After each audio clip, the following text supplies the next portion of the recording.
Lyding en hoop, verdriet en saam staan jy sterk. Jy is altyd daar.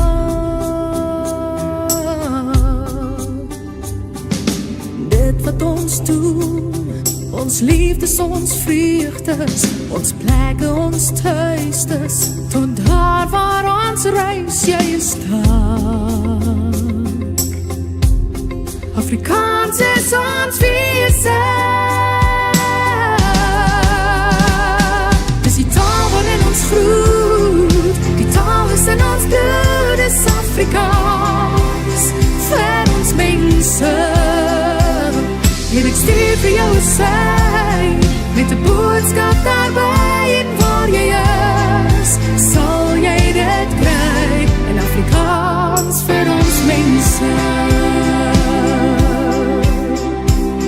Al verander straatname, al word helde laat val, ons is steeds stuur ons adem, ons kultuur, ons verhaal, dit sal altyd bestaan. Afrikaans is ons wese. Dis die taal waarin ons groet, die taal is in ons bloed, is Afrikaans, vir ons mense. En ek stuur vir jou 'n sein, met 'n boodskap daarby, en waar jy is, sal jy dit kry, in Afrikaans vir ons mense. Ons is daarmee gebore, die taal waarvoor ons staan, dit vloei deur ons are, ons kinders praat het saam, dit sal altyd bestaan. Afrikaans is ons wese. Dis die taal waarin ons groet, die taal is in ons bloed, is Afrikaans, vir ons mense. En ek stuur vir jou 'n sein, met 'n boodskap daarby, en waar jy is. Dis die taal waarin ons groet, die taal is in ons bloed, is Afrikaans, vir ons mense. En ek stuur vir jou 'n sein, met 'n boodskap daarby, en waar jy is, sal jy dit kry, in Afrikaans vir ons mense. Afrikaans vir ons mense. Afrikaans vir my mense. Afrikaans vir ons mense.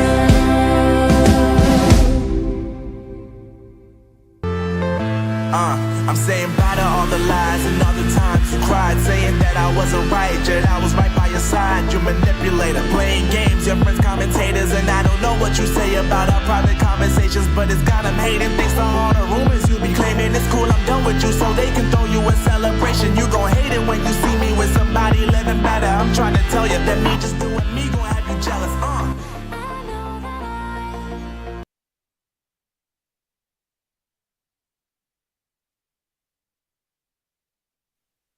Let's try the microphone, see how it sounds. Let's try the microphone, see how it sounds. Let's try the microphone, see how it sounds. All right, sounds pretty good to me. Awe Masakina. Yeah, indeed. Welcome back, everybody. It is Tuesday, November 19th, 2024. My goodness. Time just keeps on ticking, doesn't it? Just keeps going right down the road. Welcome back to the program. It's always a pleasure to have a crowd join me. And we got a modest crowd. Hopefully it'll grow, but thank you all for being here. It's the usual suspects along with Kaiser Sose. So let's see what you've got to say since Kaiser Sose is not here. First off, let me greet everybody in the crowd that's here and chatting already, and then I'll start talking about the major victories today against the race merchants, the hate mongers, the scumbag, disgusting, vile, repulsive, black supremacist, white leftist liberals, and racists in South Africa. 2 victories against them today. We'll talk about that. So Vilma Rasmus is here from the outset, then Val Cooper, Erica, Teresa. Wow, it's all ladies. And then finally, Monray Sieberts breaks the trend along with Trevor Bush, Pablo, Charlie, Richard Kuhn, and Ants. Aha, the men jumped in there. Welcome back. Chris Sten is back. Pablo, Charlie, congrats on the Steelers and Eagles wins. Well, thank you for that, Pablo, Charlie, but I don't care for either team. And frankly, I don't watch the NFL much anymore. It's a sport that betrayed America, and it's an anti-patriotic, anti-American, racist league of black supremacy. So I just don't really care for it anymore. Diane McMeekin, hello to you. Jose Da Silva and Chantel Boyson, welcome by Chantel. Neville says, just a quick note on Steve Biko. I met him 75, age 15. He taught me color means nothing. Who you are, believe. Who you believe you are means everything. You can only be a victim if you act like a victim. Well, Neville, that's what I believe his philosophy was, and I think it's a solid philosophy. No one should be ashamed of who they are. I made that point very clear in my videos, and I make it very clear in my broadcasts, and that is why race baiters and haters come after me, because they don't like people who have a CV that they can't impeach, who speak reason, who happen to be conservative. If you're conservative, they don't like that. See, it's the poorly informed, low information leftists who are easily manipulated. And so if you're a leftist and you can be manipulated, they don't care. They'll just use you. But yeah, no, I agree with you 100% there, Neville. It's what my understanding. I've never met, obviously, Steve Biko. And this snarky comment by somebody on my video when I talked about Biko in that op-ed. Yeah, because Peter Bruce is trying to give himself street cred by mentioning he knew Biko. Yeah, no, okay. Sorry, bud. Whether you knew Biko or not, you got it wrong. Apparently, it wasn't the Vollmer police station. Somebody attacked me for that. I just simply read what the guy said. Anyway, but whatever. He also said violence will only make a victim of violence. Exactly. And I agree with Gandhi, and I agree with Steve Biko. So, yeah, and he was not. Steve Biko is not ANC, and they try to take credit for the Black Consciousness Movement, just like they try to take credit for the Black Sash Movement and for the Freedom Charter, things they had nothing to do with, or virtually nothing to do with. It's a shameful, disgusting, vile political party that just can't move on from being a liberation movement that liberated nothing, that was handed a gift, just like ZANU. But at least ZANU fought for their gift. I mean, they were evil, nasty terrorists who murdered and butchered villagers, but, at least they went in the bush, and a lot of them got killed because they're inept to combat. But at least they fought. The ANC didn't fight. Mkonto Isizwe, give me a break. It's a joke. 100,000 veterans. There were maybe 2,500 of them that showed up in the camps in Angola who actually fired a rifle. Maybe. So CyberAg's here. Welcome back to you, Robert Rankin, Charmaine Hussein, and Ray Max is back. Been a while, Ray. How you doing there? And Olaf. Hey, Olaf, I haven't seen you in a bit either. Good to see you again. Nick Muller says, what a privilege. NFL and college football are both patriotic sport leagues. One who denies is treasonous. Nope, not treasonous. Nope. He hated the ANC philosophy. I met him through Donald Woods. Oh, okay. All right. Yeah, well, that's a name we know.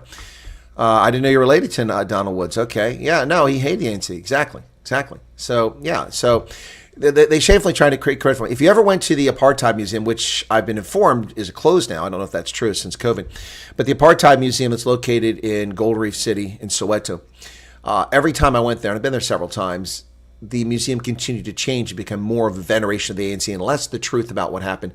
All the things that happened were still displayed, but then they tried to put a slant on it that the ANC was involved. The ANC was obliterated because of the Rivonia trial. They were just destroyed. There was nothing to them. They had to flee like cowards abroad to live in Lusaka and in Dar es Salaam and places like that to plot their evil terror events and plot their revenge, while their children ran off to Oxford, Thabo Mbeki, and things like that, and Harvard, and got ritzy educations at the expense of, donors and taxpayers so they could spew communist ideology against the very people who provided them with their luxury educations in Oxford and in Harvard and Yale and places like that. So they're just total frauds. They've liberated nothing. They've done nothing for the poor. They've just made South Africa worse. South Africa today is demonstrably worse than it was in 1994. First off, the number of people living in abject poverty is double, almost triple what it was in 1994. The murders are more murders per year than the United States, a country 6 times as large, population-wise. Yeah, unbelievable. Now you know why it's closed. What's closed, Jose? Oh, yeah, the museum. Yeah, exactly, because nobody wants to see that garbage. Nobody wants to see the garbage that was being spewed there. So South Africa, unfortunately, is collapsing around us. No, Gold Reef City is not in Soweto. Yes, it is. It's right next to Soweto. Look at a map. It's right next to Soweto. Been there many, many times. It's on the map. Southwest Townships. Gold Reef City, located in Southwest Townships, just adjacent to it. Yep. Are you going to say that it's in Santon? or in Eckerhalini. I'm not sure which you're getting at there, Robert.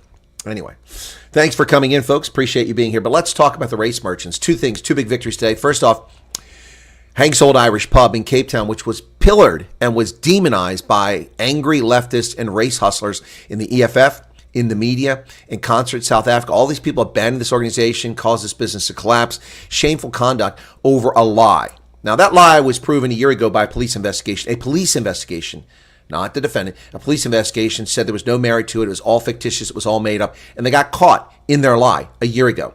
Now, a year later, finally, some justice. A 1.25 million rand financial settlement from the gentleman, Mr. Logan, responsible for fabricating the story and destroying Hank's Olde Irish Pub. In the meantime, no judgment against the EFF, no judgment against the media that carried this story, and this is disgraceful. All of them should be sued. They should all pay a price. Notice the headlines from this stuff. Let me go back and pull up one of these headlines. I actually meant to show a few other things before we got started here, but let me do this. Let me find one of these headlines to go through these very quickly, make sure I got it. So, looking for it. Yeah, IOL, the toilet paper of record. Here we go. The toilet paper of record. Here's one of them.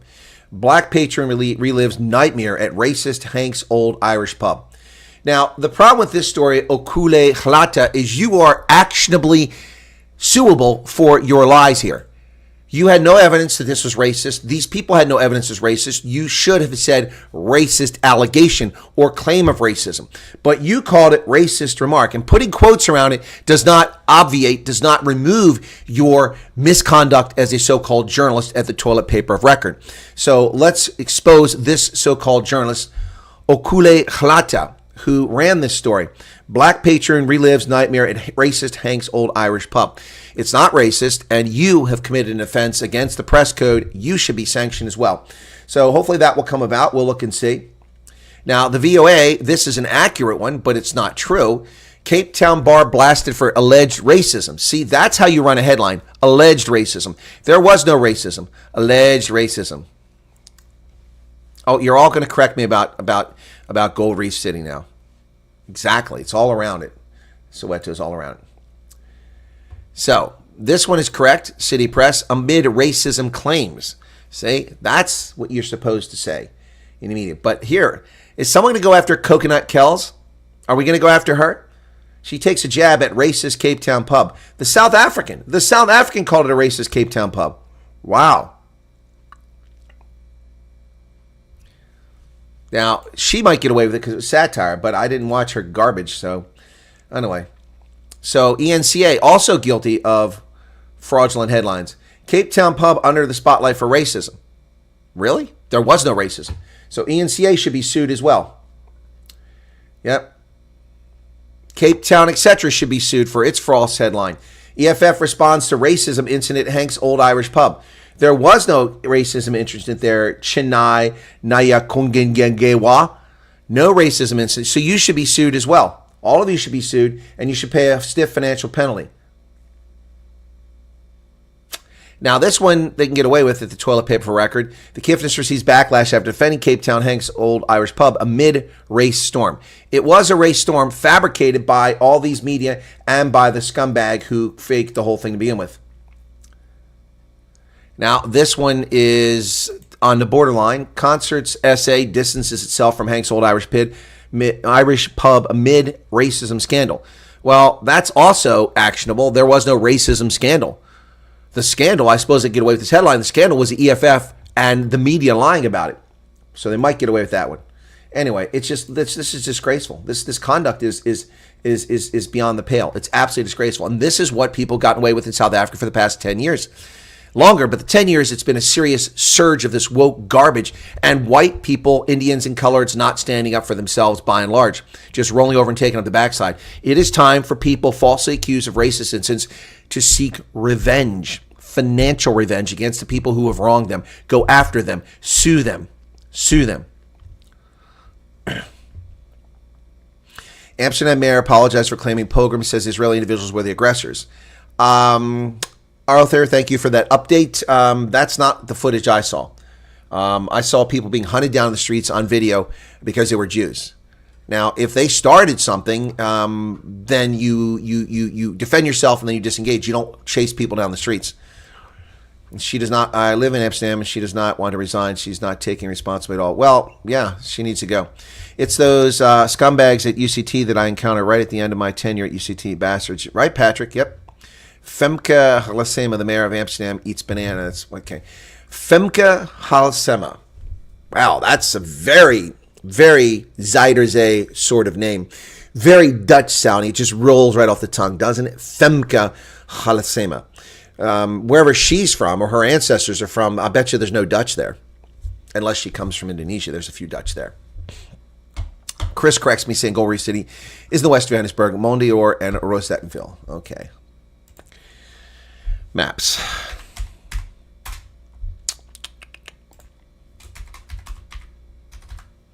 Soweto, South Africa.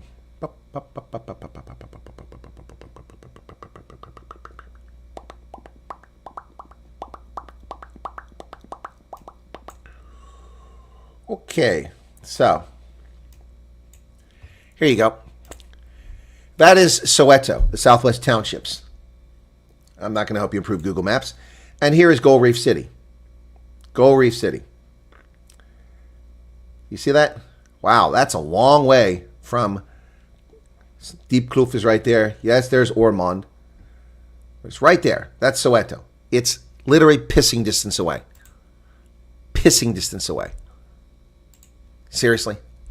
So if I said it was in Johannesburg, would I be wrong about that? Come on, man. Come on. You guys are quibbling. Quibbling. No difference between soccer hooligans. Okay. Fordsburg. Unfortunately, South Africa, any false racist cry back South Africa will not be action. Well, Neville, it's being action. We have seen it taking place now. Last year, the pub was exonerated. Now they've received a financial settlement judgment. In addition to that, AfriForum has won a judgment against a newspaper that lied, claiming that AfriForum never defended black victims of crime, which is a lie. And I've said the same thing said about me by white leftist hate wankers and by black supremacists. It's a lie. It's a lie. It's a lie. Jed Phillips says, I know a couple Dutch girls with the name Femke. I know Famke. I don't know Femke. I know Famke. Also have an actress by the name. Was it a Bond movie? Yep. So, Diane McMeekin. But even if Femke is a Dutch name, it's not very Zuiderzee sounding. Doesn't sound like that. Doesn't sound much like Middelburg. No, I have Dutch ancestors. Nope, doesn't sound like my ancestry. So, back to where we were. All right, let's get back to stuff. I find it so funny that anyone saw this focus on race when we have kids dying every thousands because of bad governance. Agreed. But race is a cudgel used to achieve political power, EFF, ANC, or financial gain. That's why people do it. Also, you have a large number of South Africans who are indoctrinated to think that anytime somebody questions them, anytime somebody challenges them, anytime someone states that they've said something incorrect, they must be a racist. If you are denied service because a restaurant's closing, oh, it's because the restaurant's racist. If you are denied service because the boiler is broken down, you can't get your cupcakes, then you are a racist, according to Whoopi Goldberg. Yeah. It is a distraction, PK, and that's why we must expose the race hustlers each and every day. Each and every day. Hey, Jen, how's it going in South Carolina? Problem is action happens too late. The business is taking the knock. Yeah, the business is gone. They folded. They've folded. Yeah. But the point is that this is where you start. This is where you challenge it. This is where you make it end, and that's what's necessary. That's what must be done here, folks. That's what must be done. All right, a couple videos to share with you guys as we get into this now. So, this is Pritzker, the billionaire scumbag governor of the state of Illinois. Listen to what he has to say, and then I'm going to correct him because he's a brainless gas bag. So listen to Pritzker. We, of course, are deeply concerned about, the President of the United States calling out military inside the United States, where people are peaceful, even if there may be people who are undocumented. But the idea of calling out, the Army into the domestic confines of the United States seems uncalled for and may in fact be unconstitutional and illegal. Well, the governor of Illinois may in fact be a dumbass and a brain dead moron. Yeah. Unconstitutional? No. The United States military takes an oath to support and defend the Constitution against all enemies, foreign and domestic. President George Washington raised an army of 13,000 troops and marched to Carlisle Barracks in Pennsylvania to put down the Whiskey Rebellion, an actual insurrection against federal authority. By the time the army reached western Pennsylvania, the rebellion had dissipated. 2 people were arrested and tried for treason and convicted, but then were given pardon by President Washington in one of the first ever presidential pardons. Beyond that, we've also seen the Army used to fight insurrectionists in the South. An army was raised to defeat the Confederate States of America, a fraudulent country that broke away from the United States illegitimately, and orders restored. The Army remained in the Deep South for over a dozen years during Reconstruction as an army of occupation, ensuring the 13th, 14th, and 15th Amendment were applied and Black Americans had their rights. The United States Army also has been used in Little Rock, Arkansas. Not the National Guard, but the active force was sent to Little Rock, Arkansas to protect small primary school Black children from assaults by Democrat racists in the Deep South after Brown versus the Board of Education in 1954. And I shall update Mr. Dingbat Pritzker. Beyond that, the United States Army has been used at various times, called out the Los Angeles riots. The Marines were called out in Los Angeles riots after the Rodney King episode in 1992. The United States military has been called out repeatedly to the western states to put out fires. We've participated in disaster response, hurricane relief, Katrina. Pritzker is a moron of the highest order. It is not unconstitutional. It is not inappropriate. He's a moron who seeks to protect criminal alien invaders and leftist hate wankers. Pritzker should resign because he's stupid. There you go. Someone that dumb who has no understanding of how the Constitution works and how federal law works should actually resign because they have no business being in office, because they are a danger to public safety, a danger to public safety. That said, I am not in accord with President Trump's comment that he would use the U.S. military to deport criminal alien invaders. That is a role of ICE and Department of Homeland Security, not Department of Defense. That is a mission distraction. That is mission creep. Shouldn't be used for that. We don't need to use military resources. The only exception to that would be if we're taking loads of them and flying them back to Cuba, dumping them in Haiti, use military aircraft. I have no objection to that. But beyond that, no, inappropriate use of the military. Pritzker doesn't know what he's talking about. I do. Pritzker can piss off. There you go. There you go. So I have another video to show you. This one's about Pennsylvania. Yeah, this one's about Pennsylvania. Let me bring it up. This is from Bucks County. And we're going to talk about more about this later on in the broadcast. So these are the election officials in Bucks County, Pennsylvania. This is what they said before they were spanked by the Supreme Court, again, for their lawlessness. These are election officials brazenly telling the public that they will break the law because they want the courts to change the law. No, this is not how things work. These are scumbag officials. We reject all 3 categories of these ballots. Your motion is to reject or dismiss the challenges. So what he's talking about, there were challenges to provisional ballots by election observers that the ballots were not legitimate because they were not dated correctly or signed correctly. And same with mail-in ballots. So this is what they have to say. In this category in front of you? Correct, yep. Not going to second that, mostly because I think we all know that precedent by a court doesn't matter anymore in this country, and people violate laws anytime they want. So for me, if I violate this law, it's because I want a court to pay attention to it. Wow, there you have it, right out of the horse's ass's mouth, right there.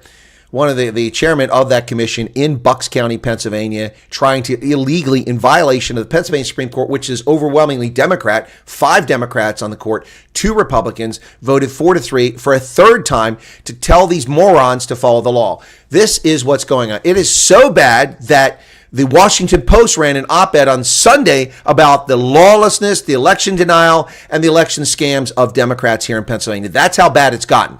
Even the Washington Post recognizes the beyond-the-pale conduct of election officials in this Commonwealth. But it's not a major media story. It's out there, but it's not a major media story. This should be one of the top stories in the country. Because, of course, it points out what happened previously and what's happened all along in the Commonwealth. Yep. Now, one more. This is back to South Africa before we continue on. This is unbelievable, folks. This is unbelievable. Listen to what's happening here with the Zama Zamas. And the sending of the ARVs will recall that we have interim court order that was issued on Saturday that requested that we need to give the necessary medication that will ensure. All right, let me break in right there. So this spokesperson from the SAPS is saying that the court has ordered them to hand antiretrovirals over to criminal Zama Zamas who refuse to exit the mine. So we must facilitate their luxurious life underground because the court ordered it. And this captured South African Human Rights Commission intervened saying that this is a violation of human rights. No, it's not. They are not being prevented from exiting the mine and being arrested. They don't want to be arrested because they're criminals. So the courts are enforcing criminal conduct. Unbelievable.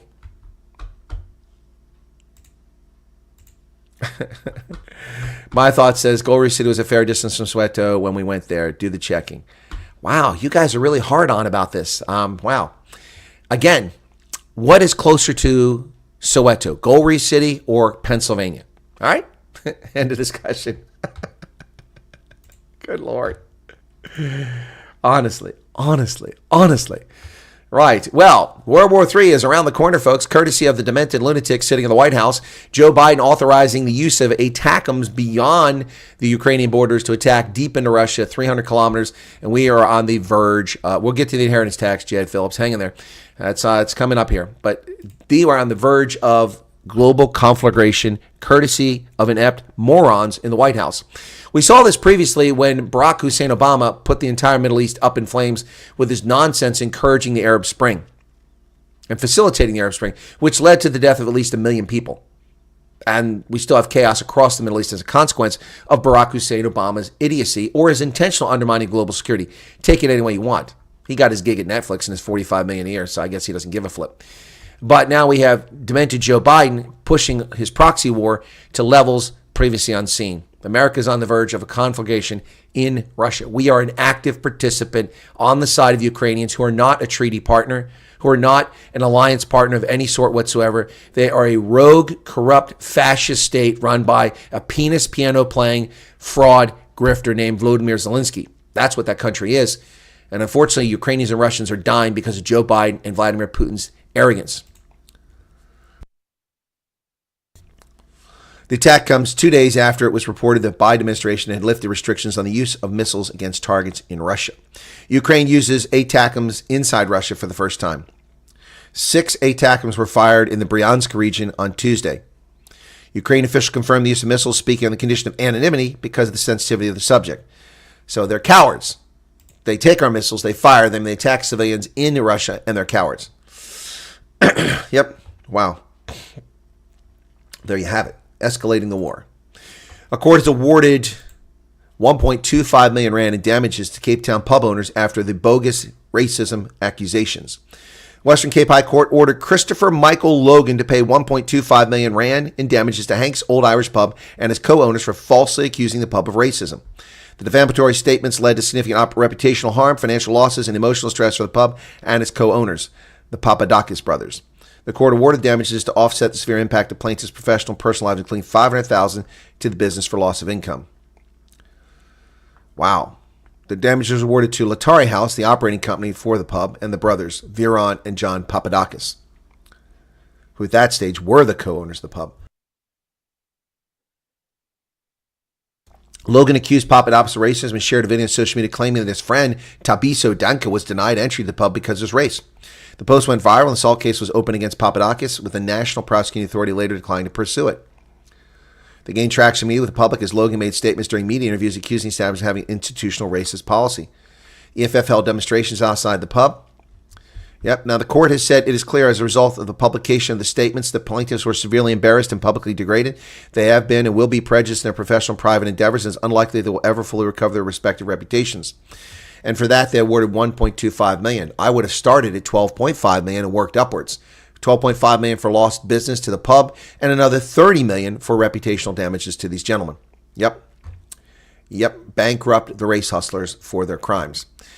And in other news against race hustlers, Kali Creel posts on Twitter, the press ombudsman finds the Sunday World must apologize to AfriForum for publishing lies. The ombudsman found that Sunday World ZA guilty of falsely reporting on August 25th that AfriForum refused to condemn murders of black people, despite AfriForum being on record as condemning murders of blacks and other individuals. This is not the end, as AfriForum recently filed additional complaints regarding further lies published by Sunday World, including claims that the apartheid flags flew high at our protest at the Bell Act. Another complaint was also filed regarding reports falsely alleging that AfriForum made various humiliating remarks about the ANC. These falsehoods were clearly aimed at sabotaging discussions to find solutions to the Bell dispute. So, the Sunday World, guilty of violating the press code. The toilet paper record, the independent line, guilty of violating the press code. There is a trend here. And what we'll see is all these organizations voluntarily leave the press ombudsman because they're fraudulent publications. They permit lies and they get away with it. I would sue, if I were AfriForum, I would sue them for damages. And I would be going to the tune of $50 million to start with. Yep. What am I missing in the chat? Lots going on over here in the chat. PK says, I feel like more people need to concentrate on the numbers of children in our country who die. Well, I don't disagree. What's your opinion now, says Biden giving permission to strike within Russia? I just gave it. Okay, what else? No one will be able to look at us after we get old. We promote a dumb ideology. I don't know what you're talking about there, PK. Yellows and green. Gold Reef City was a fair distance from Soweto, says my thoughts. Chris, what do you think of the... Okay, I was there already. Going to get to that again. Rock Scales, welcome back. Okay. That's what the government tells you. It's BS. You'll make a plan if you have more than 2 kids. Okay.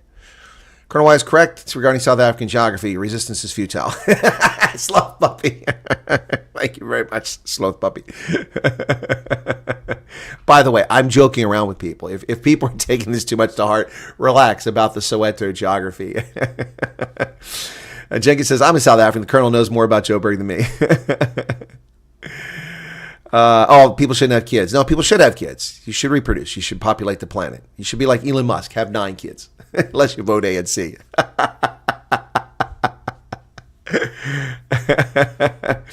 Now I missed the Oprah saying you get sued and you get sued. Everyone is getting sued. Yeah. The 360 experience. The 360 experience. Refreshment sounds like something I've watched. Well, Cage will be sent down into the mine. It has already happened at Stilfontein in Northwest Province to provide antiretrovirals for the criminals. Wow. One of the community leaders in charge of an operation to rescue illegal miners at a disused mine says that they will communicate with those underground, urge them to move away from the tunnel as mining experts prepare a cage to rescue them. What do you mean rescue them? They're not trapped.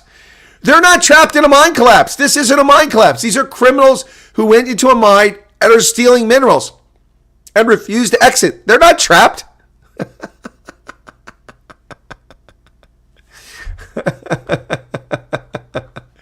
Patrick says, we can tell where the Joe Burgers are here. I have no clue where that's at. No, it's right next to Soweto. It's right next to it. So anyway, hang on a second. 360 Experience. Isn't that, what's their name, the couple? The 360 Experience. Isn't that on YouTube, that couple?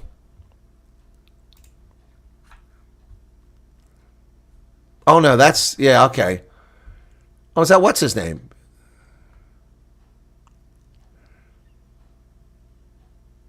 Yeah, no, I know this channel. I haven't watched much of it. He doesn't do a lot of production. He's only done like 300 videos. What did he go off on? Somebody tell me what he went off on. Do you know about the local government crisis in Grahamstown? Yes, Jed Phillips, and I've been trying to do a story on it for 2 months. I have a source that's on the council who said they'd come on record and would be interviewed, and that's how I was going to do the story rather than just talk about it. I know all about the situation in Grahamstown, Makonda. I know all about the water situation, the sewage situation, the corruption. I've been trying to report on it. Yeah, South African YouTuber. Yes, I do know about it, Jed. I knew very much about it, and I wanted to bring an exclusive story. It's rare that I get to have an exclusive, and I was going to have an exclusive on this, but it just kind of fell apart. Yeah, so I'm working on it. I'm working on that. Maybe they're trapped. Maybe they sold their souls. Got to watch today's. Okay, well, let me go 360 Experience back to where it's at. 1 month ago. Where's today's? I mean, how do you... So videos. Let me see. Videos.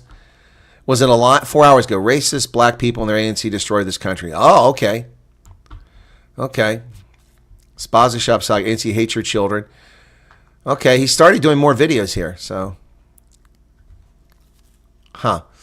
So is that the one? We love the ANC, racist black people, their ANC destroyed this country? Let me see if that's the one you're talking about. You know, guys, yesterday I was having a conversation with a friend of mine about the state of our country. Is this the one? Is that the one you guys are talking about? Anyway, yeah, maybe I'll try to get them on. Yeah, they're not trapped. They're too damn scared to come out because they're going to get arrested. Yep, that's the one. Thank you, PK. Yeah, bingo. Jed says, please don't call it Maganda. Exactly. All right, I'll watch it. And then I'll try to get him on. See if I can get him on the program. All right. He was attacking Ramaphosa in a scathing video. All right, well, let's do it. I loved it. I love to have a scream festing out Ramaphosa. He's cool, says Patrick. Okay. All right. Well, I'll try to get to it. So back to the news. Gauteng government has put the 36 million farmyard container store project on hold, pending a probe. The government, provincial government, has launched an internal investigation of the cost and mismanagement of the farmyard container stores project, which has cost taxpayers 36 million rand. Comes after the Sunday Times report revealed that the Gauteng provincial government forked out 28 million and 16 converted shipping containers to be used as fruit and vegetable stalls. Once again, why are these government agencies competing with the private sector? This is wrong. Simply wrong. He's fantastic. Also trying to bring awareness in townships. All right. Well, cool. Yeah, thanks so much, Chris. I'm studying there, and the town is suffering. It's heartbreaking what's happening. If you need footage, I think. Yeah, I could use some footage, Jed.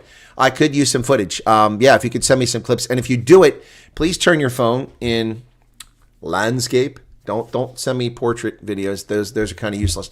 Take your phone landscape and take some videos. You can take some videos of the town. Send me. They can be short ones as you can load up, or you can make them longer and then put them on WeTransfer. WeTransfer, you can put them on there. You upload is free. WeTransfer.com. WeTransfer.com. You can load them up on there and then send them to me. You just need my email address. So yeah, please, Jed. Yeah, the only reason that things aren't as bad and worse is because the university has been helping people out there with water. 1.7 million per container. Yep, and they can be bought for 140 to 170,000 container for one that's twice as large. They researched it and found out you can buy them on the marketplace twice as large, better equipped for 1/10 the price. Meerkat's back. Of course, I got a camera. Don't worry. No, I got you, Jed. But people always do this. They call up, hey, and they're like this. Dude, can't use that. People don't like to look at you like this. They want to see you like this. Now, I mean, if you're Big Daddy Liberty, maybe you don't want to be seen like this. Yeah, he's a big fella. Anyway. All right, cool beans. Yeah, let me know, because I've been working on that story for 2 months, trying to get the facts. I have a script written already. In fact, let me see. Let me see if I can find that, where that document, where is it? So, hang on a second. Let me see. See if I've got it. There it is, Grahamstown, okay. So, yeah, here you go. I've got 1, 2, 3, 4, 5, 6, 7, 8, 9, 10, 11, 12, 13, 14, 15, 17, 18, 19, about 20 different news sources for reference already saved. I have notes on it. So here's my notes. Yeah, I was looking at this back in February already. Yeah, because it's been an issue going on for a long time, several years. Yeah, Jose, people do miss Big Daddy Liberty. I guess nobody misses me. Grahamstown, the home of 1820 settlers, and they couldn't speak call system, kind of doesn't exist. Well, Pretoria was a settlement of Trek Boers, and there was no one else there, and they only spoke Afrikaans, or Dutch at the time. Yeah, so why are we calling it Shwane, for a mystical chief who never existed?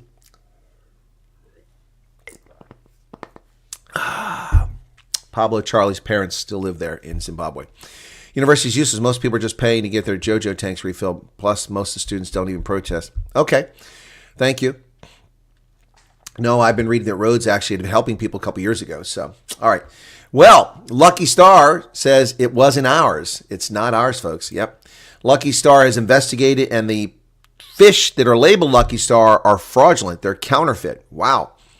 Oceana Group, the owner of Lucky Star, seeks to clarify inaccurate information about counterfeit canned pilchards recovered in Davidson, Gauteng, during a police operation.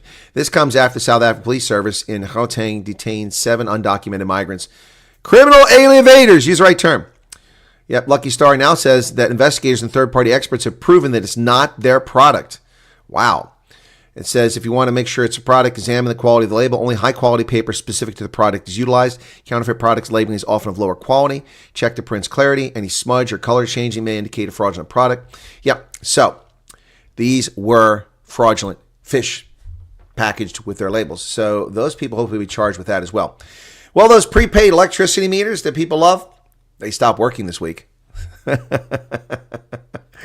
Sorry, let me laugh, but over 2 million prepaid electricity meters in South Africa will no longer accept electricity tokens by the end of this week. But apparently it won't be a major impact because most people who use them are actually stealing electricity. But that doesn't mean everybody. Escom municipalities across South Africa have been scrambling to get their customers to recode a combined 11 million prepaid meters with key revision number 2, KRN2 update in the past year.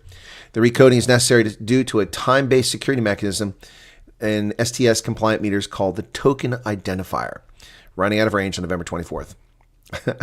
Despite having a decade to perform the update, Escom only started preparing about a year and 3 months before the deadline. Typical Escom. They had 10 years to prepare for this, and they waited a year and 3 months. Yep.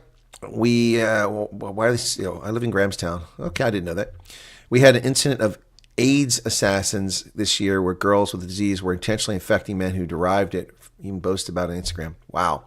Those people should be sentenced to death. They should be sentenced to death. 9 Mossel Bay children rushed to hospital after a Spaza incident of chips. Wow, a subscriber during a live stream. Well, thank you, JD. Whether you're watching now or one of my prepared videos, thank you for subscribing. We don't get a lot of those. We get plenty of them over on Rugby Ascended, but not so much here. So thank you for that. Sorry, I got to take my shoes off. It's killing my feet right here. Right. All right. So the 9 children complained of persistent stomach cramps after they shared potato crisps. You're getting sick from potato crisps? Potato crisps are made by manufacturers. Good Lord. Wow. Well, that's just more attention on the Spaza situation, which has been ignored by the authorities for decades. Now they give people just 21 days to register hundreds of thousands of Spaza shops around the country. It ain't going to happen. It ain't going to happen. Ramakopa has suspended a top Escom watchdog. Why? Electricity and Energy Minister Kojisenso Ramakopa at the Copacabana, the hottest spot north of Havana, has suspended full-time member of the National Energy Regulator of South Africa, Nandla Gumeda. His suspension comes just months after he spoke out against the regulator and its approach to Eskom's electricity tariff hikes. Now, Gumeda has repeatedly said that Eskom is violating the law and not performing appropriately. Well, now Ramakopa has gotten rid of him. Wow, what's that all about? Well, the information regulator says that the government cannot post the matrix results. Now that the Minister for Education is, well, that's basic education, so I guess it doesn't count. But anyway, but now that the DA is part of the government, we can't post these things, even though a court judgment has declared that they could do it because all they do is post numbers, not identities. Yes, information regulator bans basic education debt from publishing matrix results in newspapers. Wow. Department spokesman Elijah Mlunga said they were still processing the matter internally and would make a position known to the public once they concluded the process. Unfortunately, this has gone to court and they've been told to do it. They confirmed that they issued the department with an enforcement notice on 4 November for non-compliance with the Protection of Personal Information Act, or POPIA. Yes, but there's been a court case in January of 2022. AfriForum, Marola Media, and a matriculant won a legal challenge against the department, which had announced a ban on the publication of the 2021 results. She said AfriForum was determined to do everything in its power to ensure that this year's matriculants will also be able to get the results on media platforms, as had been the custom in the past. So they're trying to hide how many people have failed the matrics. That even though they've lowered the standards to virtually nothing, 30% in 4 subjects, and 40% in your first language. So they're trying to hide it. But they lost a court case 2 years ago, almost 3 years ago, and they're still trying to hide these matrix results. Well, ladies and gentlemen, I got to talk about this. How many people we got here? 114 people here. Let's just do a poll. Okay. I'm going to put the poll up first before I give you this next news story. Okay, so here comes the poll. Don't run off.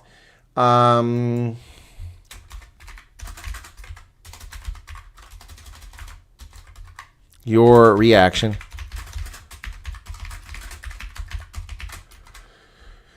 Okay, hang on. I'm going to put this poll up here in a second.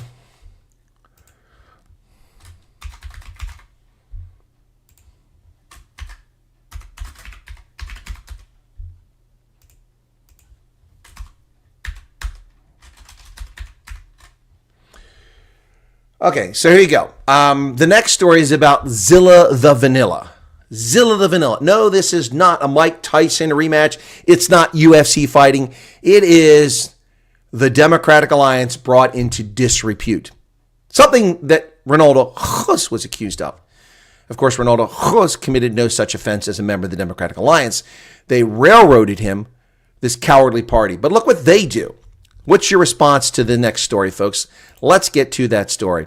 Here it is. Meet Zilla Vanilla. That's right. Not Zilla the gorilla, not Zilla Manila, Zilla Vanilla. Democratic leader Helen Zilla dresses as a drag queen for a television show. And she looks the part. Helen Zilla in drag. Now, there's something you don't see every day, thank God. In the vibrant world of South African television, the Toli and Manila show is turning heads and pushing boundaries. The high-energy talk show, hosted by drag queens Tolly Parton and Manila Fontes, invites celebrities into its glitter-filled world for lively conversations. Now, in its just its third week, the show has reached new heights of entertainment, or of disgust, featuring an unexpected guest, Helen Zilla, the chairperson of the Federal Council of the Democratic Alliance. So, on the Tola Manila show, Zilla boldly flipping the script, embraced a fabulous drag makeover, presenting herself as Zilla Vanilla. And there she is. Well, 26 votes, 116 people. Come on, your vote is secret. Nobody can see what you're saying. Draped in sequins and dazzling makeup, Zilla took a departure from her usual tailored suits, offering viewers a unique perspective on her views about politics, her adversaries, and the current political climate, all while showcasing her incredible transformation. I want to challenge everyone to say their say, even if it's unpopular, she declared during her interview with the Queens.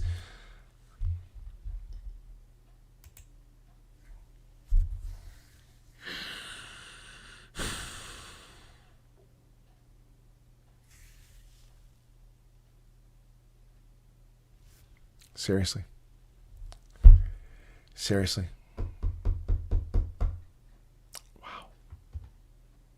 Wow.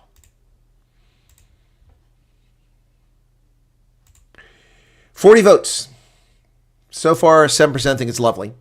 70% are going Whiskey Tango Foxtrot. Wow. And Ronaldo Jose brought the party into disrepute.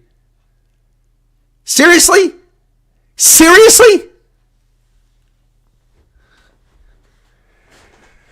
Wow. Unbelievable. Zilla the Vanilla. Uni found out people rightly lost their minds, and next week, Monday, the Uni was offering everyone free tests. Well, that doesn't solve the problem. People need to be prosecuted criminally, except in California, where you're allowed to have intercourse with someone knowingly, intentionally infecting them with HIV. No longer a felony in California, just a misdemeanor. Just to pay a little fine, destroy someone's life, pay a little fine. Oh, try that crap with me. You're going to regret that. Yep. Standards are not as low as those in the Thule House. Agree. And our time results were posted because of exceptional achievements. What do they achieve now? Yep. Even with this dumb certificate, they still have to do bridge courses to get into uni. Well, we send chartered accountants to work in firms across South Africa, and they have to rehire people they fired because they were white or colored or Indian, bring them back to train the matriculant graduates and those who graduate from university because they're inept. They're incapable of doing basic tasks. It's crazy. Lucky Star imports Moroccan pilchards and canned it under their label as SA pilchards. Really? Well, that's dishonest. That's fraud. Yep. 30% doctor and 30% pilot, Chris. That's exactly what I've been talking about. Or a bridge builder.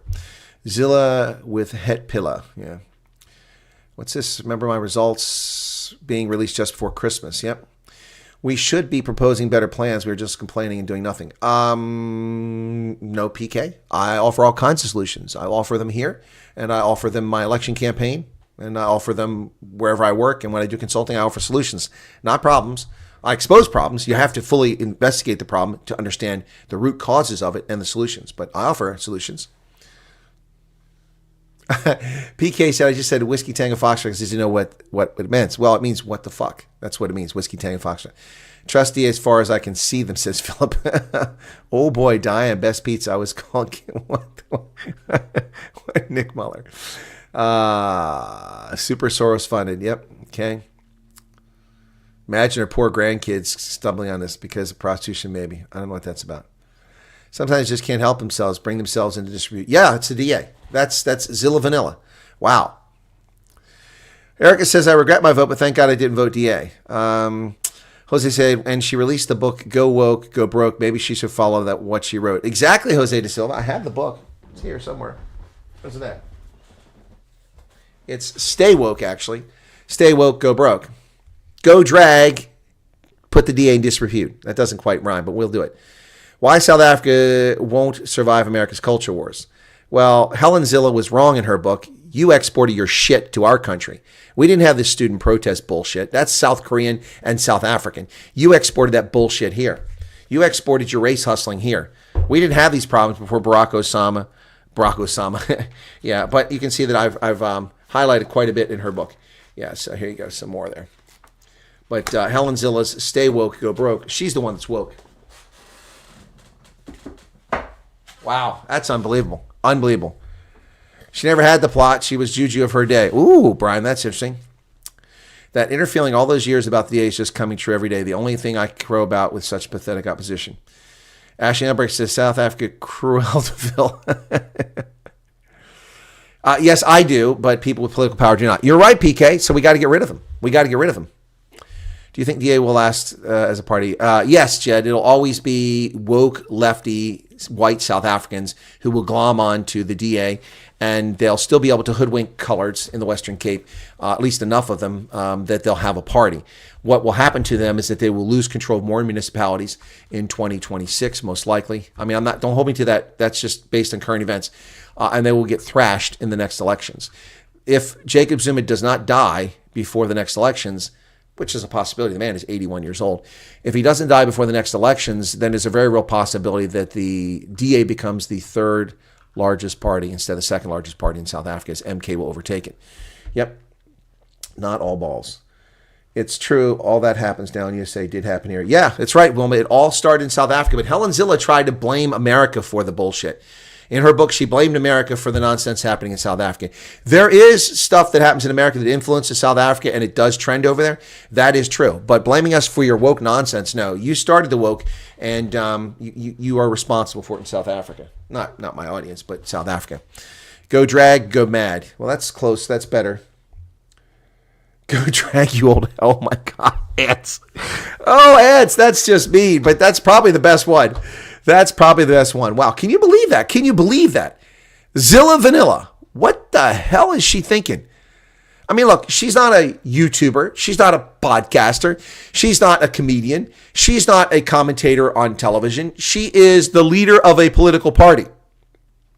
A party that wants us to take them seriously. Well, that's getting a little more challenging to take seriously. We see the cowardice of John Steenhuisen. First, the foolhardiness of hiring Roman Kabanak in the first place, knowing the baggage that comes with Roman. And that's not a strike against Roman. I think the baggage is BS, but it's the truth. It's baggage out there. He knew full well who Roman was, what he was all about. They're friends. They can deny they're friends, but they are friends. And that's why he hired him. He's probably competent to do the job. I'm not denying that. But then as soon as the pressure comes on, no. I've asked him to resign. Really? What kind of leader are you?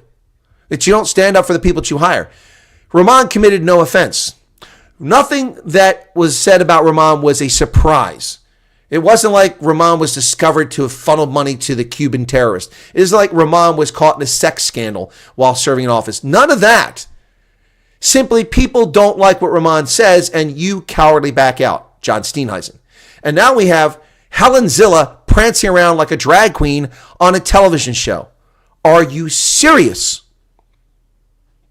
And of course we have, what's her name there, who just loves Nancy Pelosi. Oh, Natasha Mazzoni. Oh, I look up to Nancy Pelosi.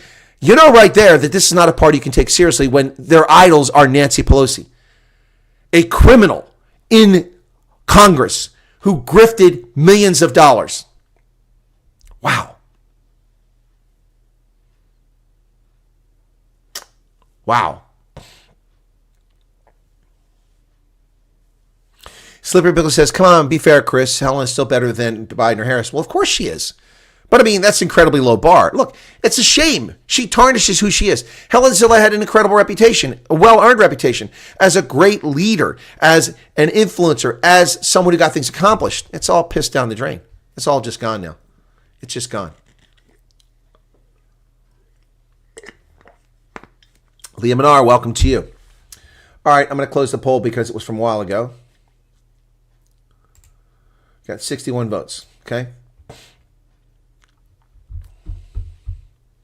Arthur says, I don't mind drag. Chappelle Rowan dresses up in drag for her stage persona. Well, this is not a condemnation of drag queens, nor is it promotion of drag queens.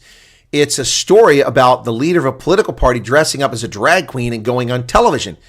It's highly inappropriate. Highly inappropriate. Yes, Pablo Chard, it is a low bar. Joe Biden is a complete fraud. It is a low bar. Okay, back to the news. Remember, we got Karo Charu tonight, so we'll get to that. Well, South African Rugby is being hauled before Parliament. This is illegitimate as well. South African Rugby Union is a private organization. It doesn't belong to the state or to the people. It's a private organization. And the Parliament of South Africa is illegitimately interfering in a private sector business, as it frequently does, calling it a national treasure. Yeah, Zilla lost her pillow. That's good, Chris Ehlers. I like that one. Well, no, Patrick, it's not. It's not. She's lying. She's lying. The reason she says she wanted primaries is because they didn't anticipate Joe Biden getting even. After they forced Joe Biden out of the race, Joe Biden came out almost instantly and endorsed Kamala Harris. And that left them in a pickle. Now the leader of the party, the president, sitting president, has endorsed a candidate. Now we can't have primaries. She never wanted primaries. They wanted Harris. Why? Because she's a sock puppet. She'll do what she's told when she's told, just like Joe Biden. Although Joe Biden apparently does have a little bit of backbone. The spineless jellyfish managed to stiffen his backbone up to screw the Democratic Party. Do you know the happiest person in Washington, D.C. today? It's not Donald Trump because he's still in Florida. The happiest person in Washington, D.C. is Joe Biden because he screwed the Democratic Party who screwed him. But quite frankly, he deserved it. He's a criminal. He deserved it. He got what he deserved. But the South African Rugby Union, interference by the government. Sports minister says he was told the deal was unlikely to get union support. A parliamentary portfolio committee on sport, arts, and culture summoned the top brass of South African rugby to explain a proposed transaction involving the union selling a portion of its commercial rights to U.S. private equity firm Ackerley Sports Group. And that is none of Parliament's damn business. None of your business. None. A deal of such magnitude should be thoroughly considered, as the Springboks should be seen as a national asset because this we all have an interest in their fate. The deal should be completely transparent. South Africans are to be fully informed. No, Parliament has no role in this. Get your nose out of private sector. They're not a national asset. South African Airways is a useless, grounded, bankrupt national asset. Airports Company South Africa is a national asset. Transnet is a national asset. SARU is an independent organization you have no authority over. Stop being communist. Good God. 21 days to register your spaza shop. Yeah. That's kind of like, well, you must register all your firearms or you're a criminal. Well, same nonsense coming from the government that brought you chaos, ANC. 21 days to register spaza shops. Not going to happen. So what happens? Because you try to register in 21 days, you fail to get it done, or you can't get it done because of incompetence and bureaucracy of the South African government, the ANC. What happens to you? Well, you're fucked. That's what happens, because then the cops will come around and they'll demand a little bucksheesh because you don't have it registered. All right, so how much for that copper? How much for that copper? How much for that copper? How much for that copper? How much for that copper? There you go. There you go. Corrupt. Is the microphone still working? I don't know. After dropping it over, got to listen here and see if it's still working. I don't know. After dropping it, all right, still working. All right. What a crock of horse manure. What a crock of horse manure. I lost some money there. Oh, where'd the big one go? I lost money. Well, it's in the house. I'll find it eventually. I thought there was a 20 in that mix. Where'd the 20 go? Well, 20 really flew. It's gone. I lost the 20. Oh, man. That's what's going to happen. That's what's going to happen. That's what's going to happen. You're screwed. Shaking down black South Africans. Blaming it on the foreigners. Oh, Herbie Mashaba. Oh, it's all the foreigners. No, we warned you. Those evil foreigners with their spaza shops. Hey, dipshit. Most of the spaza shops are owned by, get this, South Africans. South Africans. Oh, man. Unbelievable. Oh, 21 days to register your spaza shop. Wow, the Buffalo City Metro convened a meeting with foreign nationals who own spa. Why foreign nationals? Why just foreign nationals? Why are they convening a meeting only with foreign nationals? Spaza shops are owned by South Africans. Why aren't South Africans there? Huh? Anybody know? Anybody have an answer for that? Spaza shop owners are working towards meeting the 21-day period in which they have to register their businesses. Why just foreign? Why just foreigners? This is a complete shakedown. You like foreigners so little? Guess what? Foreign direct investment, dream on.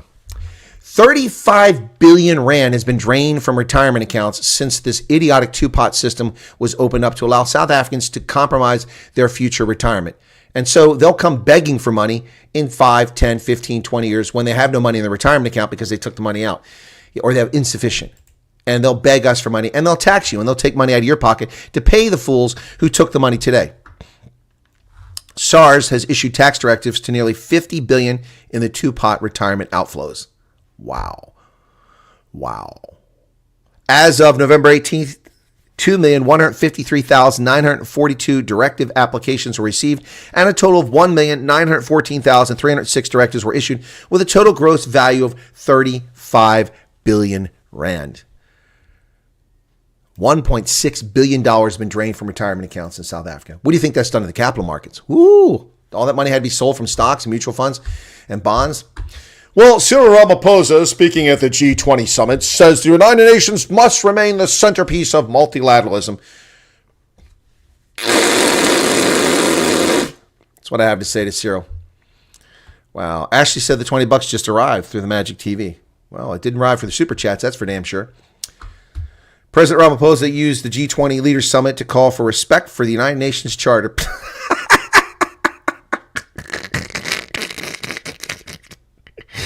As a G20 collective, we need to add our voices to ensure that carnage that is taking place in Gaza is ended and work towards a just and lasting peace for Palestinians and Israelis.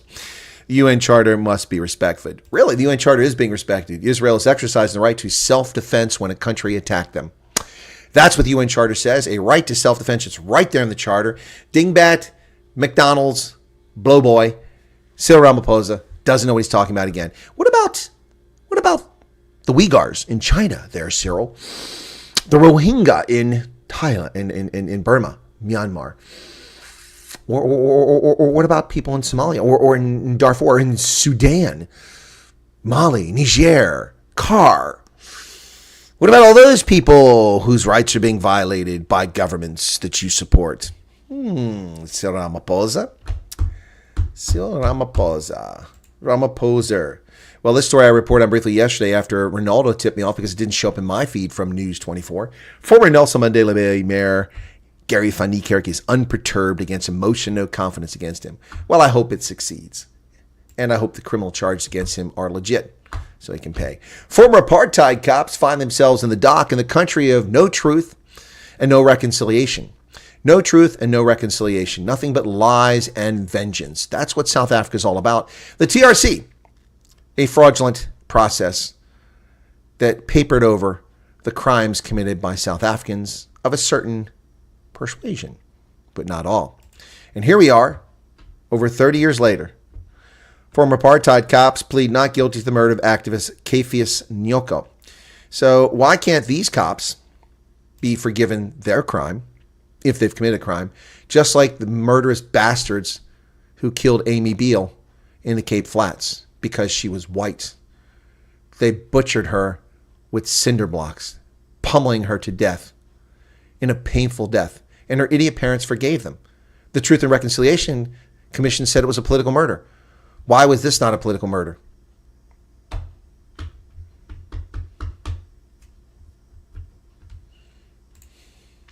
Well, ADSL is dying in South Africa. The monopoly that Telecom had hasn't served them well. They have just 43,700 customers remaining on their copper-based digital subscriber line network. It was 1 million back in 2015. And this is what happens to monopolies. They don't innovate. And look at that. From 2003 to their peak in 2015, they went to 1 million subscribers. And now it's gone because they did not diversify and innovate. That's what happens to state-owned enterprises that do not innovate. They go bye-bye. While South Africa is dealing with electricity issues, so are Zambia and Zimbabwe that don't have enough water from Kariba. And so they're sucking hind tit. Zimbabwe and Zambia are seeing power outages of up to 21 hours a day. The Kariba Dam is unable to generate hydropower due to a drought. They may get floating solar panels. Well, that's a good idea, actually, but it's costly. Also, it helps stop evaporation on the lake. That'd be smart. Lesotho perhaps ought to link up with Zilla Vanilla. Lesotho and Zilla Vanilla ought to do a combined operation together. Maybe they should start their own show. The mountain kingdom of Lesotho, the home of the Basotho, the country founded by Mshweshwe, is now becoming a haven for gender affirmation treatments. Yep. Transgender recognition for children. Lesotho moving towards legalizing gender affirmation treatment for children and recognizing changes of sex on birth certificates. It does not yet recognize homosexual marriage, however. The law should ensure that transgender intersex children are allowed gender affirmation medical procedures in healthcare, says Mantu Poku, Lesotho Congress for Democracy Proportional Representation Member of Parliament. Of course, we all know that the most pressing issue in Lesotho is gender affirmation, not poverty, not corruption, not governments being overthrown. It's gender affirmation. Thank goodness they're on the case, focusing on the most important issues for the nation. Well, Central African Republic applauds the extension of peacekeepers' mandate. Political parties, the civil society groups, and the Central African Republic are welcoming the United Nations Security Council's decision to extend the mandate for MINUSCA, the Multi-Dimensional Integrated Stabilization Mission in the CAR. Wow. So they've extended it so that they can be there through the parliamentary elections next year. The European Union is giving another 380 million rand to the Rwandan forces so they can patrol Cabo Delgado after SADC has withdrawn. The EU peace facility has approved another 380 million for the Rwanda Defense Forces in Cabo Delgado. Total Energy's boss is due to meet Mozambique's new president after the meeting was delayed by post-election protest. The EU has funded the Mozambican army with up to 1.7 billion rand in a separate arrangement. Wow. 2 billion rand to hunt down 100 criminals in Cabo Delgado. Well, the opposition leader wins the Somaliland presidential contest in another consequential election. Somaliland Electoral Commission announced Tuesday that opposition leader Abdirahman Mohammed Abdullahi Iro defeated incumbent Musa Bidi Abi for the presidency of the breakaway region. Independent observers described the election as peaceful. Iro, the candidate for the Wadani National Party, captured 63.92% of the vote, compared with Bia's 34.81%. A third candidate, Faisal Ali Waraba, received 0.74% of the vote. Congratulations to Somaliland, the largely unrecognized independent country on the northern fringes of Somalia, which holds yet another successful election. Well, ransom essentially is what this is. The mining company whose chief executive officer was detained agrees to pay Mali $160 million. 3 executives of the Australian company Resolute Mining were arrested in Mali this month. Mali is trying to increase its profits from gold mining. Well, that's a good way to do it. Kidnap and demand ransom from the people mining your gold. An Australian mining company said it would pay the military government $160 million after the authorities detained 3 of its executives over disputes about taxes. Terrence Holohan, chief executive, Resolute Mining, was detained on November 8th along with 2 other employees. Well, a criminal cabal of military putschs in Mali. Hezbollah has signaled that it's willing to talk peace. I think extermination is a better policy. Lebanon and Hezbollah have agreed to a U.S. proposal for a ceasefire with Israel, with some comments on the content, the top Lebanese official told Reuters. Ali Hassan Khalil, an aide to Parliament Speaker Nabih Berri, says Lebanon has delivered its written response to U.S. ambassador in Lebanon, and that the White House envoy Amos Hochstein was traveling to Beirut to continue talks. There was no immediate comment from Jerusalem. Hong Kong has jailed 45 pro-democracy activists in the largest security case. Wow. Legal scholar Benny Tai was sentenced to 10 years, while dozens of others received years-long jail terms. A Hong Kong court has sentenced a leading pro-democracy advocate to 10 years in prison. Benny Tai, a 60-year-old legal scholar who played a prominent role in Hong Kong's pro-democracy protests back in 2014 and in 2019, was handed a lengthy sentence on Tuesday after prosecutors cast him as an organizer of a conspiracy by activists and politicians dating back to July 2020. He and 44 others pleaded guilty or were found guilty of offenses related to an organized and unofficial primary election. Wow. 10 years. Well, thank you, Great Britain, for screwing and fucking over all the people in Hong Kong. Yep. Giving it to the Chinese communists. That's how this repression got there. Well, tens of thousands, maybe as many as 50,000 Maori protesting their special privileges, which are set to be revoked should a bill go through Parliament, which allows for discrimination against non-Maori, in New Zealand. But they want to keep their special privileges because they have a treaty.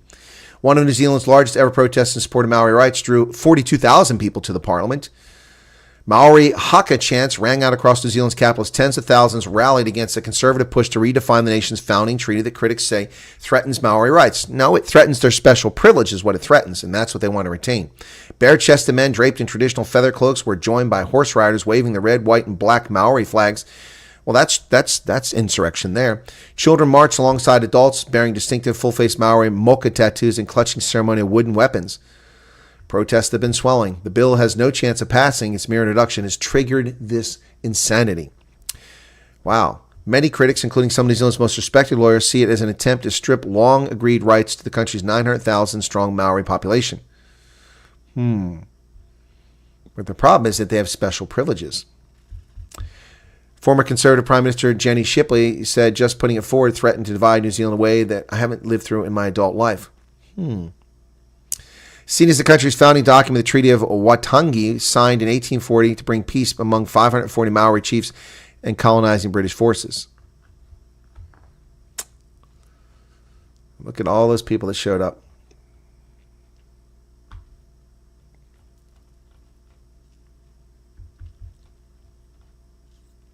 Oh, that's not at all intimidating or threatening. Thousands march on the capital of New Zealand. Well, a second Baltic cable has been cut. Germany suspects sabotage. The Sea Lion 1 cable runs alongside the multi-billion-dollar Nord Stream 1 and 2 pipelines. Damage to two undersea fiber optic communications cables in the Baltic Sea, one between Lithuania and Sweden, and the other between Finland and Germany, should be regarded as sabotage, the German Defense Minister Boris Pistorius said on Tuesday. No relation to Oscar Pistorius. Underwater sea cable between Finland and the rest of Europe has broken. A vital undersea cable linking new NATO member Finland to Germany has broken and disrupted communication between Helsinki and the rest of Europe. The Sea Lion 1 cable runs 730 miles between Finland and the German port city of Rostock. It's operated by Cinia, a Finnish state-controlled data service provider. So, what's Russia up to now? Or the CIA? UK farmers are protesting, and it's getting very little attention. Farms worth more than $1.3 million will face an estate tax starting in 2026, ending a previous exemption and prompting anger in rural communities.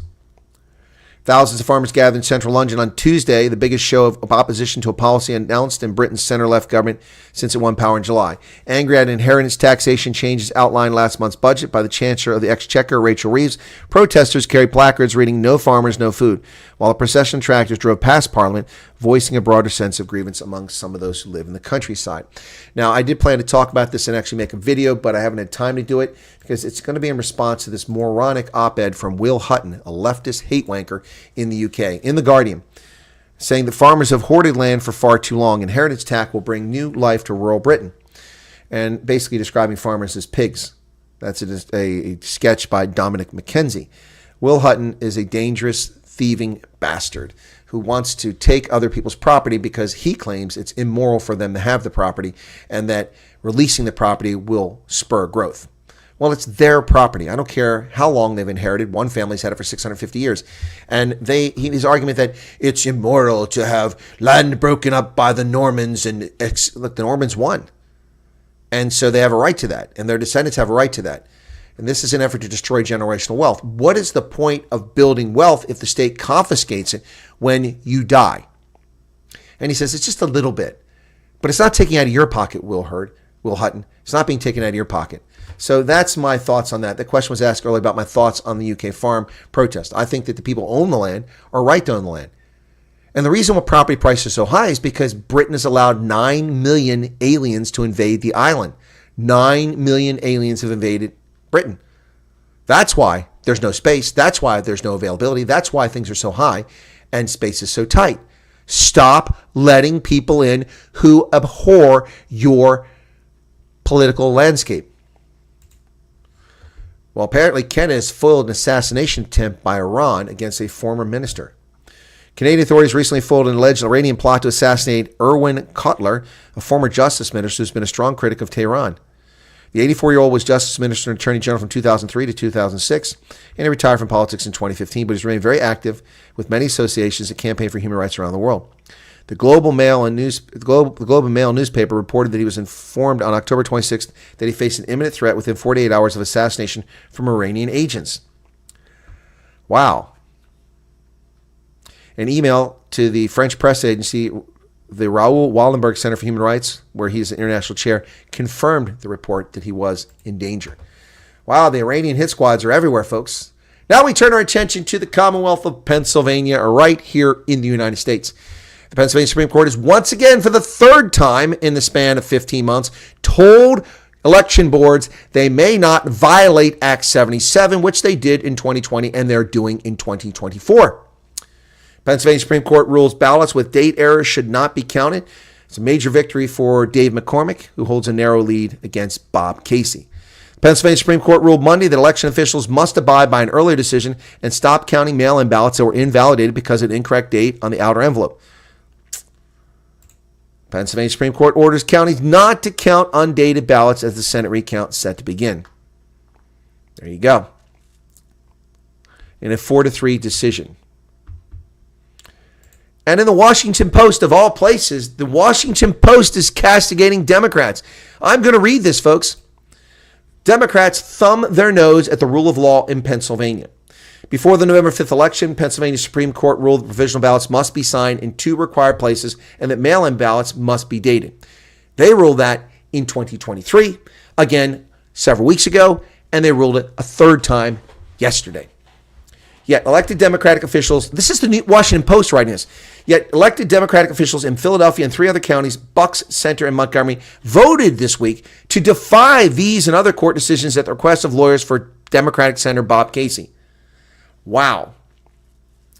Democrats' decisions will certainly be overturned on appeal, but the mere attempt to defy judicial rulings is corrosive to democracy and invites similar behavior in future elections. Bucks County Commissioner Diane Ellis Margcelia, a Democrat, offered this breathtaking rationalization on Thursday. I think we all know that precedent by a court doesn't matter in this country anymore. People violate laws anytime they want, so I'm going to violate this law. Wow. Wow. Now, they say Democrats would surely protest if a Republican commissioner made the same statement to justify tipping the scales for the party's Senate nominee. Now, dingbat John Fetterman has responded by saying, well, it's no big deal. It's just 143 votes. No, it's a big deal anytime somebody breaks the law, John Fetterman. You know, like chasing young black men down with baseball bats in the street because they're black. Who did that, John Fetterman? Oh, that was you. Yeah, it's a big deal when people break the law.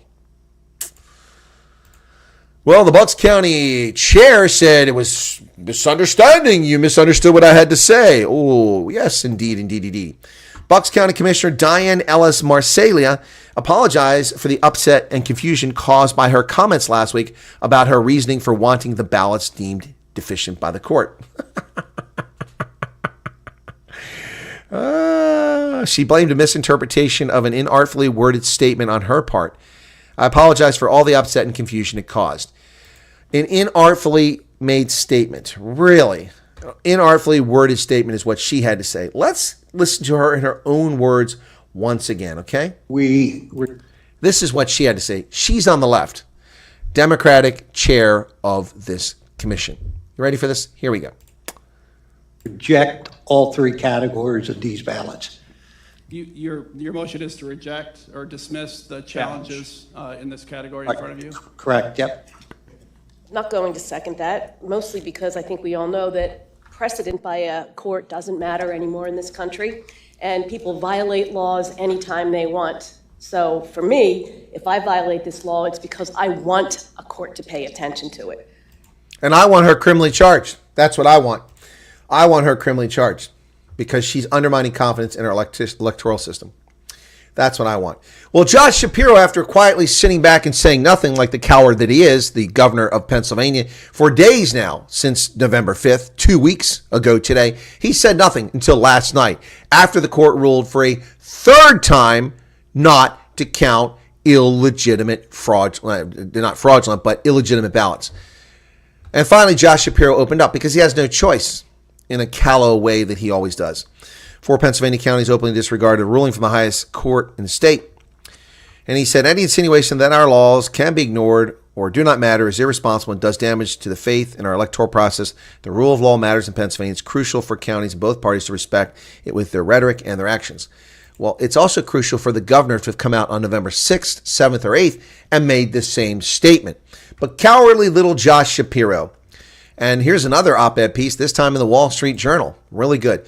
Josh Shapiro and the election heist. The governor kept mum as Casey tried to prevail through illegal votes.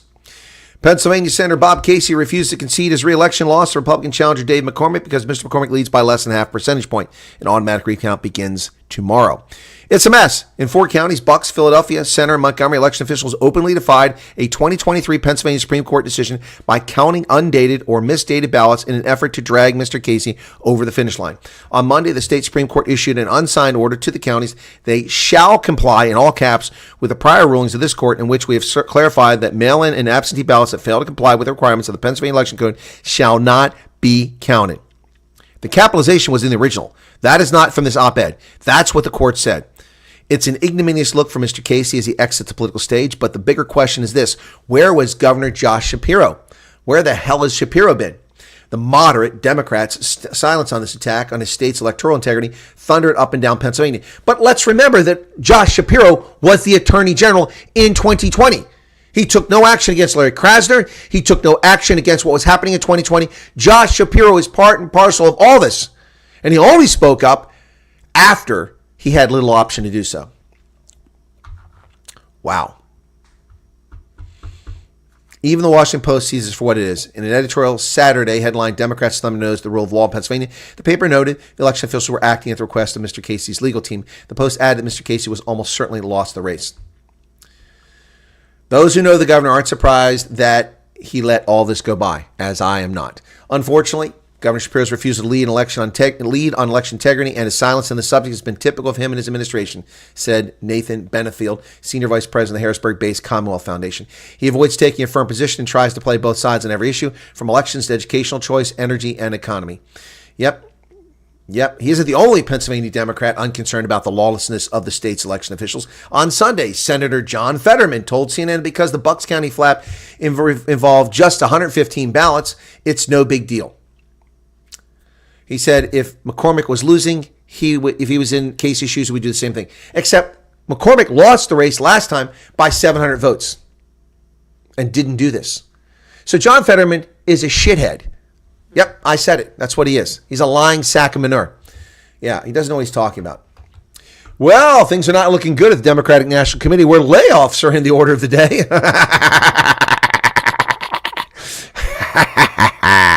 The cuts were announced starting on Wednesday night and were effective Friday. DNC leaders did not tell staff how the layoffs were determined and whether additional cuts were planned, according to the union. The Democratic National Committee Workers Union on Monday condemned layoffs. Go woke and go broke. The American Criminal Liberties Union is filing a lawsuit for information, seeking details on Trump's plan for mass deportation. Well, they have no right to them because Donald Trump is not in office, and therefore his plans are not subject to public release. So the ACLU can go shove it. They allege that U.S. Immigration Customs Enforcement has failed to respond to requests for basic information about matters including flights.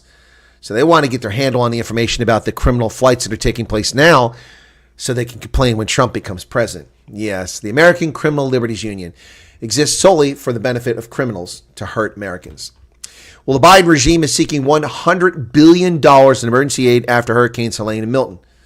Really? Took him a while to get around to that, Joe. It's been 2 months. President Biden is requesting nearly $100 billion in disaster aid after Hurricanes Helene and Milton and other natural disasters. Additional resources are critical to continue to support to these communities, Biden said. Really? Yeah, I haven't even been down there, buddy. Well, the host of MSNBC's, Morning Joe have changed their tune. Joe Scarborough and Mika Brzezinski, the dynamic duo couple that everybody loves to hate, have changed their opinion of Donald Trump after being invited to Mar-a-Lago. They visited the Mar-a-Lago in the latest turn in a complicated relationship with the president-elect. The host of Morning Joe found their way back to Mar-a-Lago, and people across the political spectrum registered their displeasure. Yes, and Donald Trump should tell these scumbags to hit the road and don't look back. Elon Musk and Vivek Ramaswamy are seeking volunteers to join the new Department of Government Efficiency. This is ludicrous, by the way. This is ludicrous. We are very grateful to thousands of Americans who have expressed interest in helping us at Doge. We don't need more part-time idea generators. We need super high IQ small government revolutionaries willing to work 80 plus hours a week on unglamorous cost cutting. If that's you, DM this account with your CV. Elin and Vivek will review the top 1%. Volunteers. They want people to work 80 hours a week with no timeline. The only people that can do this are rich people. Elites. You don't want high IQ driven people to help you. You want your crowd to help you. This is stupid. This is another reason why I don't trust this guy. Elon Musk, a wackadoodle. Well, that Department of Government officially, see, I should do a video on this. I've talked about it. It's not going to do very well. They face a daunting task. Yep. They've set the July 4th, 2026, the 20th anniversary of the signing of the Declaration of Independence as the target date for completing their work. Musk has publicly speculated that it should be possible to identify some $2 trillion in potential cuts to the federal budget. That seems highly unlikely. There are some things they can go after, like transfer payments, yeah. Mandatory spending is made up payments the government is obliged to make by law, and that was $3.8 trillion of the $6.1 trillion budget. Largest single item was $1.3 trillion paid out by Social Security. The government also spent $448 billion on income support payments to other Americans, including unemployed and low-income parents. Well, that's where you can cut money from. That's about it. So, Spirit Airlines is bankrupt, folks. Once again, government interference in the free marketplace, and we have a disaster. Spirit Airlines went from industry maverick to Chapter 11 bankruptcy, and the government interference trying to prevent this airline from being acquired by JetBlue has now led to its bankruptcy. Budget airline Trailblazer filed for bankruptcy yesterday, less than a year after a federal judge sided with the Justice Department and blocked its merger with JetBlue. Deal opponents argued that eliminating Spirit would harm consumers because cheap seats would disappear and surviving carriers would raise fares. So here we are a year later, and guess what's going to happen? Fares are going up, and there's fewer seats because Spirit has gone bankrupt. Instead of merging with JetBlue, more efficient operations and different hubs, and building a bigger airline that could compete with the main airlines, now we have one fewer airline, courtesy of the Justice Department's interference in the private sector and its effort to destroy private sector businesses. This is government overreach. I said it at the time. I say it again today. This was the inevitable outcome of the criminal Biden regime's overzealous Justice Department in attacking the merger of JetBlue and Spirit. I am a JetBlue shareholder. In the interest of full disclosure, I did not favor the merger. I'm happy that it didn't take place from a financial standpoint, but from an industry standpoint, it was interference in the private sector, and it has led to the bankruptcy of a maverick airline in the aviation industry. This is government sticking its ass where it doesn't belong. The Biden regime sticking its nose where it doesn't belong. And now we have one fewer airline who has filed bankruptcy. But to be fair, they'll just follow under Chapter 13 and they'll continue operations scaled down. But we have fewer seats and they cost more now, courtesy of exactly the nonsense the government said it was trying to intervene on. The government, the experts, on nothing.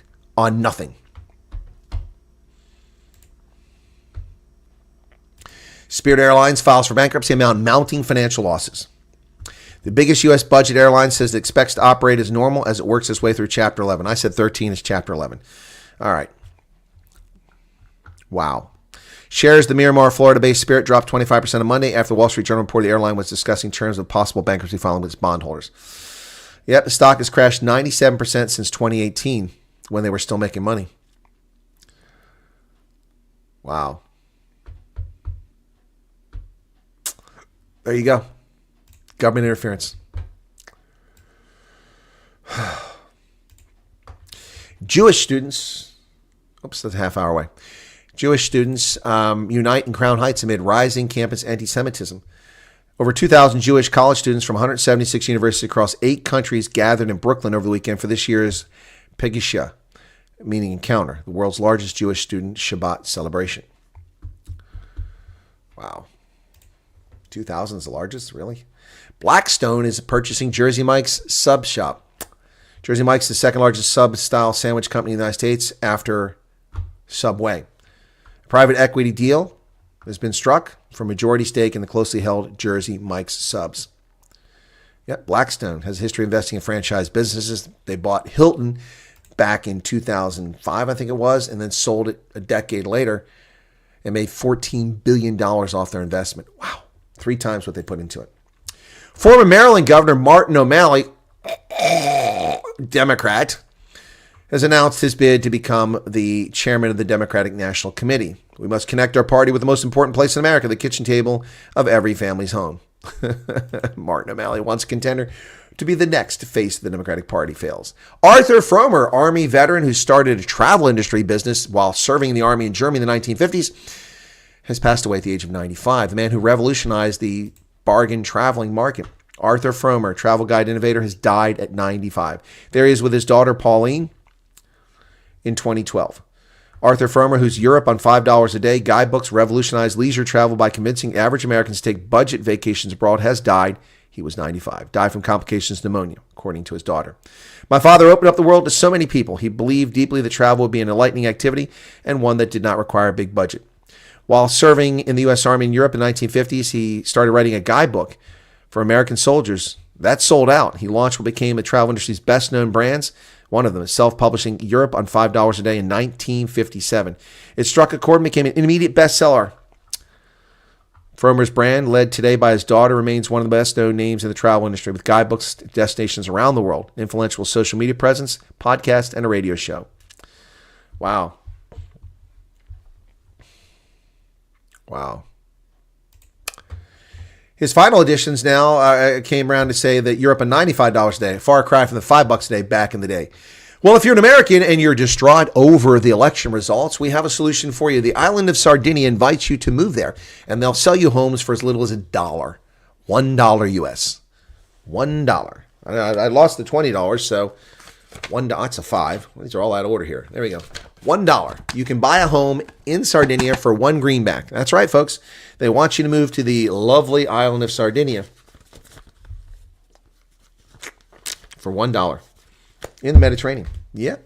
Check it out, folks. Check it out. This is gorgeous, is it not? Yeah, not really.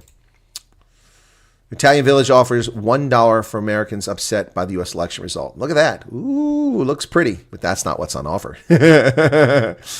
Yep. While many communities around the world have been wondering what to make of Donald Trump's presidential reelection, a village in the island of Sardinia has sniffed a potential opportunity. Like many other places in rural Italy, Olde has long been trying to persuade outsiders to move in and revive its fortunes after decades of depopulation. It's been selling dilapidated houses for as little as €1, just over $1, to sweeten the deal. Now, following the November 5th outcome, it's launched a website aimed at would-be American expats, offering up more cheap homes in the hope that those upset by the result will rush to snap up one of the empty properties. And here's the website. Are you worried about global politics, looking to embrace a more balanced lifestyle while securing new opportunities? It's time to start building your European escape in the stunning paradise of Sardinia. Nestled in pristine nature, surrounded by incredible cuisine, and immersed in a community with ancient traditions in the rare Earth's blue zone, Olde is the perfect destination to reconnect, recharge, and embrace a new way of life. Discover an array of properties from the originators of the €1 house global phenomenon. Whether you're searching for a €1 house to renovate or move in ready-made home, we'll guide you through every step of your journey, from arranging viewings to finding contractors and navigating the necessary bureaucracy. So, explore properties coming soon.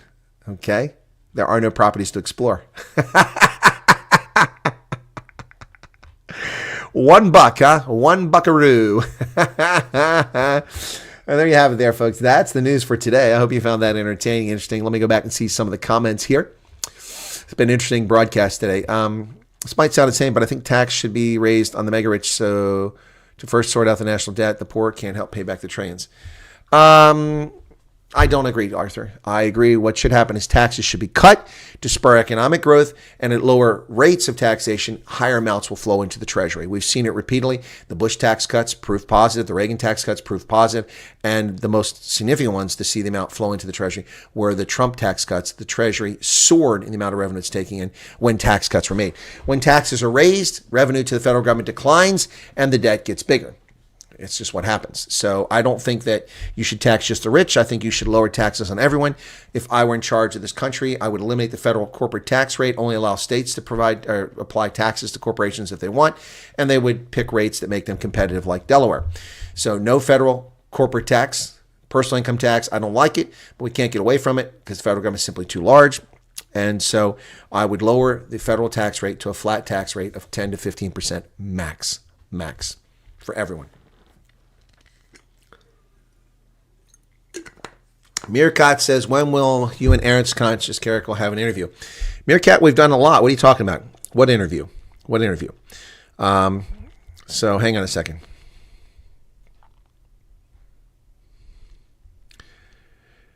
Alrighty, so I'm live on my show right now, and people are asking me when you and I will have an interview. Well, I've interviewed you. You've interviewed me. I presume this is about the elections, and you said something about me coming out for elections. So when's it going to happen? Okay, thanks. Just let me know. All right, I've sent them a voice note.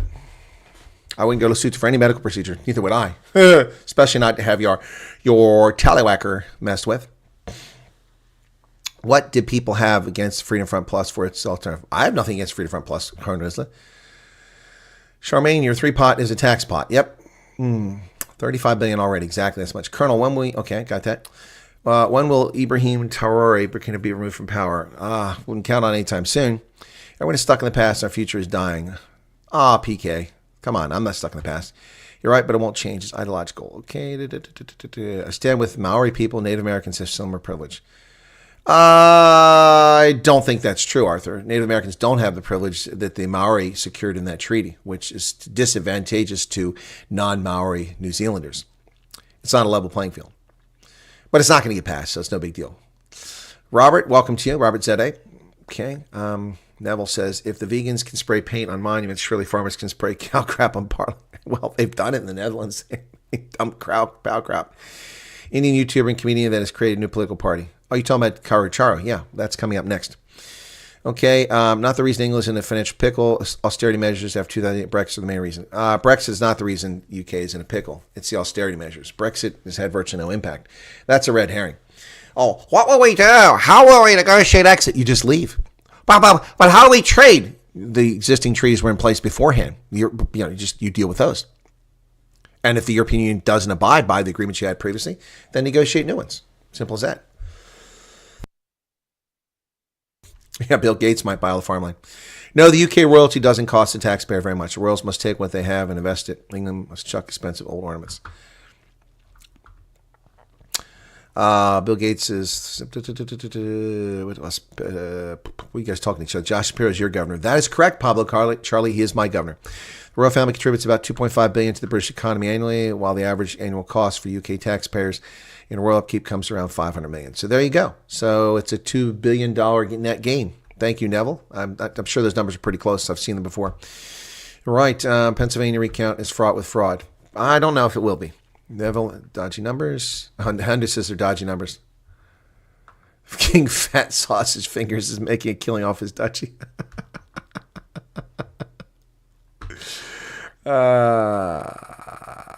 What did Erica say?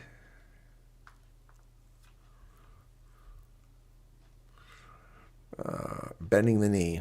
When did you see that? Where? Okay, you guys talking to each other. It's almost like this is an online chat session, not my news program, so it's fine. Musk is hell-bent on destroying the education of woke. The U.S. has created over 2 departments per year since existence, and this has created a lot of overlapping. 2 departments per year. What are you talking about? The country has been around for over 200 years. That would mean we have 400 departments. We don't have 400 departments. Goodness sake, first it was Barbados, then the Chagos, and now possibly the entire monarchy. Do you think maybe lobbying from bigger airlines had... Yes, it did. It absolutely did. Yep, industry lobbyists didn't like Spirit because it disrupted their models and it cost them money because they don't like being competitive. So, Jed, you're spot on. They influenced the Biden regime. Who knows? I wouldn't be surprised if money even changed hands. Yep. Look, I don't like Spirit. They were a difficult airline to fly with. I had no interest in them being part of the JetBlue network. I'm a JetBlue shareholder. I don't have a lot of shares, just a few hundred. But not a fan. So, it actually helped me financially, but it was wrong, morally wrong. I didn't insult Neville. Oh, now Chris will say I did because of you. What? What are you talking about? You're picking a fight with Erica. That's what I'll say, Pablo. Why are you picking a fight? Move to Sardinia and welcome African immigrants. Exactly, Jose de Silva. You move there, buy a $100,000, $200,000 home, and be flooded with immigrants. Yep. Nope, we should have more people creating businesses, employing people. The rich pay a lot of tax. Exactly, PK. They pay more tax than what you can imagine. Stop latching on to the narrative. Exactly. It's wrong. It's morally bankrupt. I'm not rich, and I completely oppose rich are no better or worse than I am or different. They should pay the same tax rate. Everyone should pay the same tax rate. Put prices up, move less produce, red prices. What? Brexit is becoming the British fallback like a part. Exactly, Neville. Everything, blame it on Brexit. Oh, Brexit. Oh, we lost empire because of Brexit. Oh, we're inundated by refugees because of Brexit. No, it's a red herring. The way to avoid taxes by giving charity and companies expenses. So, okay. On departments, I got info from a Musk interview where he stated there were over 450 departments. Okay, well, it depends what he means by departments, okay? We have Department of Defense. Is he saying then we then have Army, Navy, Air Force, Marines, Coast Guard? Those are separate departments? Okay. But department level, we only have a handful of departments. Department of Commerce, Department of Treasury, the Attorney General, those sorts of things. Organizations, yeah, we got thousands of organizations. That's true. Musk is in government to secure more government contracts for SpaceX, says Arthur. Ooh, we'll see if that's true. I mean, they already have all the contracts, so the other ones, Boeing and the other alliances, United Launch Alliance, have failed epically. Jeff Bezos, Blue Origin, has failed. He's not competing for the government contracts. United Launch Alliance has failed to deliver. I mean, they stranded astronauts in space who barely got there safely because of their inept, broke-ass freaking spaceship. So, I mean, what more contracts could he possibly be getting for SpaceX? Come on, man. He's got them all already. What we earned was cash only. My cash, we planned it and left it as. I'm a chick and I'm just tired of the BS, says PK. I think Musk is maneuvering to privatize NASA in a couple years. I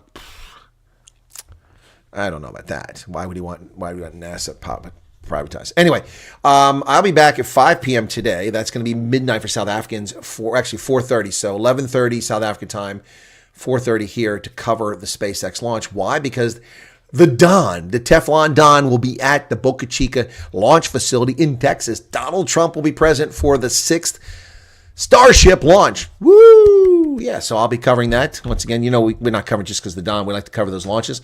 That's coming up later today. But in the meantime, in 17 minutes, Carucharo, the 1860 NIC Congress Party, the most recently founded political party in South Africa, based in Natal, KwaZulu-Natal, and oriented towards Indian South Africans. But we'll see what more. It's more about it.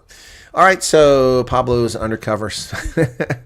SpaceX go public. I don't know, Pablo Charlie. I don't know. Probably at some point. I bet he will try to go public at some point. At least, sell 25% of the equity or something like that just to make tens of billions of dollars of money. Yep. All right. So, speaking of the rich paying taxes, Elon Musk paid $13 billion in personal income tax 2 years ago in a single year. That's more money than anyone has ever paid in the history of the United States in income tax in 1 year. All right, that's it. We'll see you hopefully on the next stream here in a few minutes with Carucharo. So stay tuned for that. Thanks, everybody. Have a good day. Appreciate it. I'm sorry if I didn't keep up with the comments. I did my best, but you guys had a lot to say today. The chat rate's high. It's 11. Stop picking on each other. Be nice, or I'll put you in a corner. Cheers, everybody. See you shortly.